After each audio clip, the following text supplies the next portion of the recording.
నమస్తే రమగారు. నమస్తే జయ. రమగారు, మనము పూజ చేసేటప్పుడు కొన్ని నియమ నిబంధనలు పాటిస్తాం. ఖచ్చితంగా శుచి శుభ్రతని ఫాలో అవుతాం కదా. పూజకి తడి బట్టలు కట్టుకొని పూజ చేయటం, మడి కట్టుకొని పూజ చేయటం కొన్ని సాంప్రదాయాల ప్రకారం చేస్తూ ఉంటాం.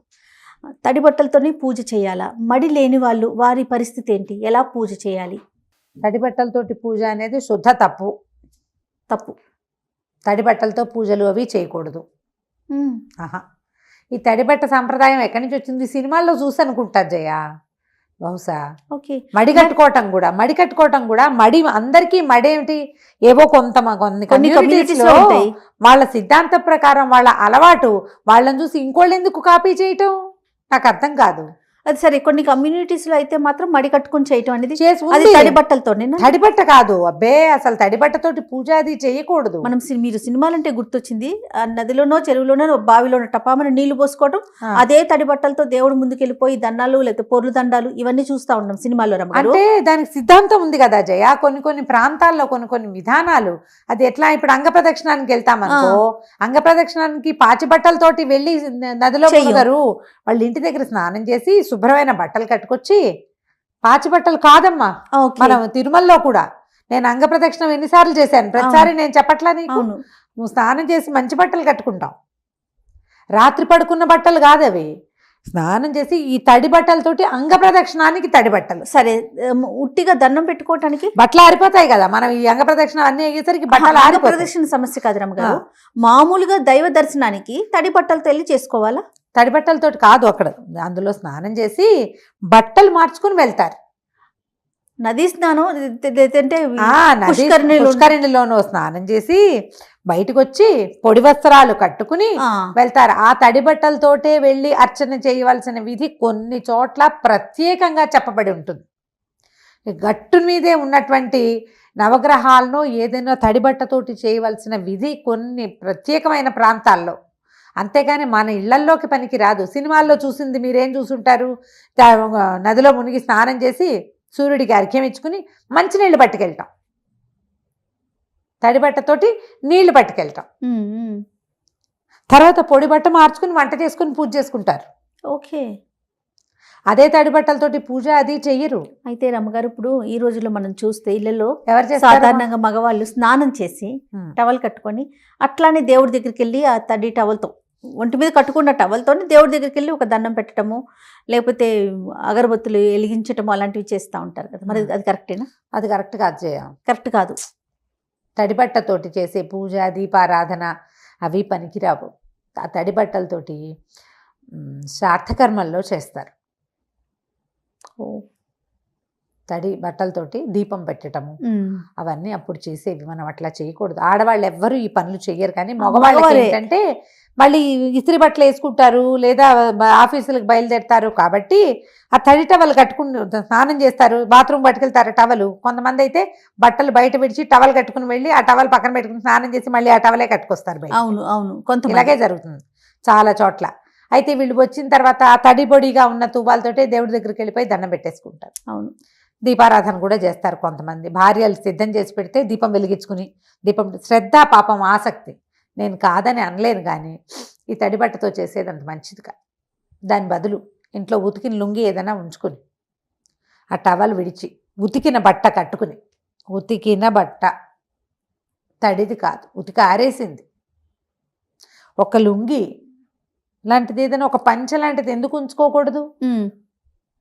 ఉంచుకుంటే దీపారాధన పెట్టి చేసేసుకున్నాక మీ ఆఫీస్ బట్టలు వేసుకోండి, లుంగి మడత పెట్టి పైన పెట్టుకోండి, రేపు మళ్ళీ వాడుకోవచ్చు. అదే వాడుకోవచ్చు, శుభ్రంగా వాడుకోవచ్చు. అదేంటంటే దాంతో నువ్వు ఆహారం తీసుకున్నా, మంచం మీద పడుకున్నా ఆ బట్టలు పనికిరావు. ఆహార స్వీకారం చెయ్యొద్దు. ఆఫీస్ బట్టలు వేసుకుని తినండి టిఫిను. ఓకే. లేదా లుంగి ఉంచుకోండి సాయంత్రం వచ్చాక కట్టుకోవటానికి. ఉతికిన బట్ట ఎప్పుడు కూడా ఉతికిన బట్టలు కట్టుకుని చేసుకుంటే చాలా మంచిది. ఇప్పుడు ఈ మడైనా జయ, ఆ మడి మీద మీకు 2-3 విషయాలు చెప్తాను. నిజానికి ఇది సభ్య సమాజం జనాలందరికీ సార్వజనీనమైన వ్యవహారం కాదు. ఫస్ట్ అందరికీ అవసరం లేదు.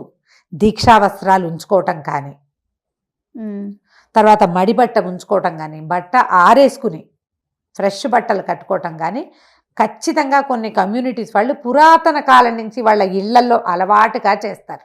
అవును. నీకు అలవాట్లేదు, నేను నీకు చెప్పా, నువ్వు చెయ్యాలంటే నీకు ఎంత భయం వేస్తుంది జయ. తప్పు, పనికిరాదు, అలా కాదేమో, ఇలా కాదేమో, అది చేస్తే అదవుతుందేమో, ఇది చేస్తే ఇది అవుతుందేమో, ఏదో బాధపడతావు. అవును. ఈ దీక్షా వస్త్రాలు అవన్నీ ఎవరికి? దీక్ష ఉన్నవాడికి. నువ్వు వారం వారం నాన్ వెజ్ వండుకుని తింటావో, అప్పుడప్పుడు పూజ చేసుకునే నీకు దీక్ష ఎందుకు? నువ్వు హాయిగా నీ విధానాన్ని నువ్వు పాటించవచ్చు కదా. నేను తప్పంటల్లా, నాన్ వెజ్ వండుకు తింటాను తప్పని నేను అన్ను, నువ్వు వారానికి ఒకసారి పూజ చేసుకోవటము తప్పని నేను అన్ను. అవన్నీ నీ పద్ధతులు, నీవే పాటించవచ్చు. నువ్వు ఎవరివో ఎందుకు పాటించాలి అసలు? వేరే వాళ్ళని నువ్వు ఇమిటేట్ చేయాల్సిన పని ఉంది. స్వధర్మ నిధనం చెయ్యి, నీ పద్ధతిలో నువ్వు ఉండు హాయిగా. అదేదో బాగుందని అది తీసుకోవాలంటే అవన్నీ నేర్చుకోవాలి నువ్వు. ఆ ఒకటి తీసుకుంటానంటే కుదరదు. వేషం వేసి అది అంత మొత్తం తెలుసుంటా. వేషం ఎందుకు వేస్తావు? నువ్వు హాయిగా ఉండు, నీ దారి నువ్వు, నీ పద్ధతి ప్రకారం ఉండు. నీకేది నచ్చిందో అది చేసుకో. వాళ్ళు ఎవరితో చూసి కాపీ చేయబోక వేస్ట్గా ఆ పనులు, దండగ పనులు. ఎందుకు వచ్చిన పని నీకు? దాని తాలూకు నియమం తెలీదు, నిష్ట తెలీదు, ఎలా చేయాలో తెలీదు. ఏదో ఒకటి అర్థమవుతుంది, ఆ ఒకటి చెయ్యాలనిపిస్తుంది. సాకల్యంగా తెలుసుకుని చెయ్యిపోని. సాకల్యంగా తెలుసుకోవటాలు కుదరవు, ఎందుకంటే అసలు ఆ పద్ధతులు పోయినాయి. ఇప్పుడు పద్ధతులే పోయినాయి. దాన్ని ఎట్లా చేసుకోవాలి? పొద్దున్న ఈ స్నానానికి వెళ్ళగానే వెళ్ళేటప్పుడే చీర పిండి ఆరేసుకునేవాళ్ళు. అప్పటికప్పుడు ఉతికి ఆరేసుకుని వెళ్ళి స్నానం చేసి వచ్చి తడిబట్టతోటి చేయగలిగే పనులు కొన్ని ఉంటాయి. ఈ పొయ్యలు, కోటాలు అలాంటివి చేసేవాళ్ళు. కొన్ని పనులు మిగిలిన సవరించుకోవటాలు చేసేసరికల్లా ఆ చీర 90% ఆరిపోయింది. ఒంటి పొరన ఆరేసేవాళ్ళు. ఈ చీరలు కట్టుకోవటం, లేదా మగవాళ్ళ ధవతలు కట్టుకోవటానికి కానీ లోపల ఇన్నర్ వేర్ అవసరం లేదు. చీర మూడేసి గోచిపోసి కట్టుకుంటారు. లేదా ఒంటికట్టు మనలాగా కుర్చీళ్ళు పెట్టుకుని మామూలుగా కట్టుకున్నా కూడా పెట్టికోట్ లేకుండా నడువుకు ఒక పక్కన మూడేసుకుని కుర్చీ పెట్టుకుని కట్టుకుంటారు. కట్టుకునేవాళ్ళు ఇదివరకు. పెట్టికోట్ల అవసరాలు మగవాళ్ళకి లేవు, ఆడవాళ్ళకి లేవు. మగవాళ్ళకి గోచీలు ఉండేవి, ఆడవాళ్ళు చీరే గోచిగా పెట్టుకునేవాళ్ళు.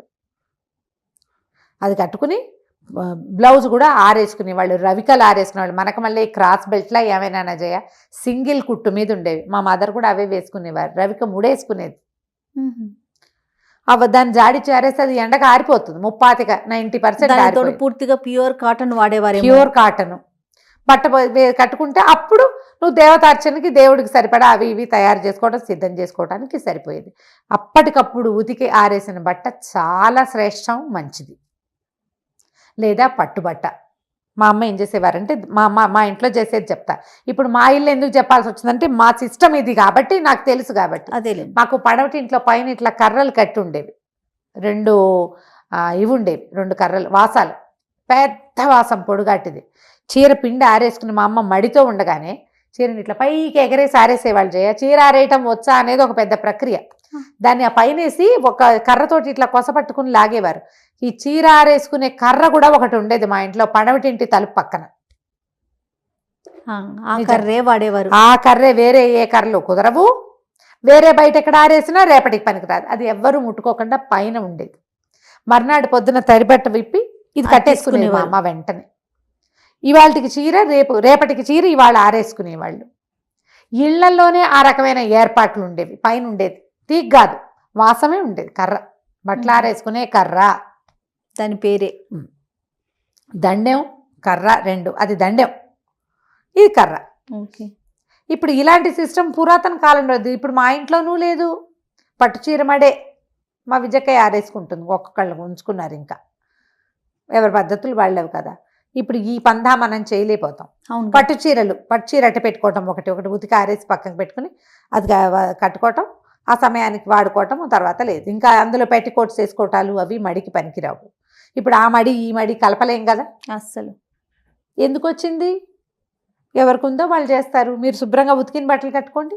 వాడేసినవి, విప్పినవి, తర్వాత ఏమో ఒకసారి కట్టి విడిచినవి కాకుండా ఫ్రెష్గా ఉతికి ఆరేసిన బట్టలు చక్కగా దండమించి తీసుకుని కట్టుకుని, శుభ్రమైన బట్టలు కట్టుకుని, ఒంటి నిండా బట్టలు ఉండాలి పూజ చేసుకునేటప్పుడు. అరకొర వస్త్రాలతోటి పూజ చేసుకోవద్దు, దీపారాధన చేయపోకండి. పద్ధతులు మంచివి కాదు. ఇప్పుడు దానివల్ల దేవుడు వచ్చి చూస్తాడు, అలాంటి ప్రశ్నలు వేయకూడదు. వాళ్ళకి తెలుస్తుందని. మరి తెలియనప్పుడు నువ్వు అసలు దీపం పెట్టడం ఎందుకు? కరెక్ట్ చెప్పావు. వాళ్ళకి ఏం తెలియపోతే నువ్వు దీపం పెట్టడం ఎందుకు, నైవేద్యం ఎందుకు? అవును, చూడ్డు దేవుడు, నువ్వు చూస్తావు కదా, నీకు తెలుసు కదా చేయకూడదు చెయ్యొచ్చు అని. నువ్వు ఏది చేయకూడదు తప్పు అని నువ్వు వింటావో అది చెయ్యొద్దు అసలు. నీలో ఒక ఆత్మారాముడు ఒకడు ఉన్నాడు కదా, వాడికి తెలుసు కదా సమస్తం. నువ్వెవరిని మోసం చేస్తావు, నువ్వు చేసుకోలేకపోతావు కదా. అందుకని అనవసరమైన ఆలోచనలు చేయబోకండి. తడి బట్టలతోటి పూజా విధానాలు వద్దు, పనికిరావు. మడిబట్ట ఉంచుకునే అలవాటు ఉన్న వాళ్ళు వాళ్ళ పద్ధతి ప్రకారం వాళ్ళు చేసుకుంటారు. మీకు అలవాటు లేకపోతే అది నేర్చుకుందామని చూడబోకండి. శుభ్రంగా ఉతికిన ఎవరి బట్టలు, పద్ధతిని వాళ్ళు ఫాలో మీ పద్ధతిని మీరు పాటించండి. ఉతికిన బట్టలు అంటే ఐరన్ చేసినవి కానీ రోలింగ్ నుంచి వచ్చినవి కానీ పనికిరావు. ఉతికిన బట్టలు అంతే. శుభ్రంగా ఉతికిన కాటన్ చీరలు అట్టు పెట్టుకోవచ్చు కదా. ఉమ్. ఓ చీర బ్లౌజ్ పెట్టుకోవటం అటు పెట్టుకోవటము అయినా ఉంటాయి. ఉతికి రోజువారీ ఉతుక్కోమజయ అవునండి, బట్టలు అవునండి, అవును, ఉంటాయి. ఉతుకుంటాం కదా. కాస్త శ్రద్ధ వహిస్తే సరిపోతుంది. ఇప్పుడు ఫలానాది కట్టుకోవచ్చా కట్టుకోకూడదా అంటే ఎట్లా చెప్తాం? మీ ఇళ్లల్లో మీ పద్ధతులు ఉతికి శుభ్రత అనేది పాటించండి. బట్టల విధానం, ఒంటి నిండా బట్టలు ఉండాలనే విధానం ఒకటి చెప్పుకుంటున్నాం కదా. అవును. మిగిలిన విధానాలు మీవే. ఇప్పుడు నాతో అవుననిపించుకోవాలి, ఇంకోటితో కాదనిపించుకోవాలి, ఆలోచించద్దు. మనం సరైన పని చేస్తున్నామా లేదా అనేది మీకు మీరు సమాధానం చెప్పుకుని కావాల్సినట్టు చేసుకోండి అంతే. రైట్. నమస్తే రమ్మగారు. నమస్తే.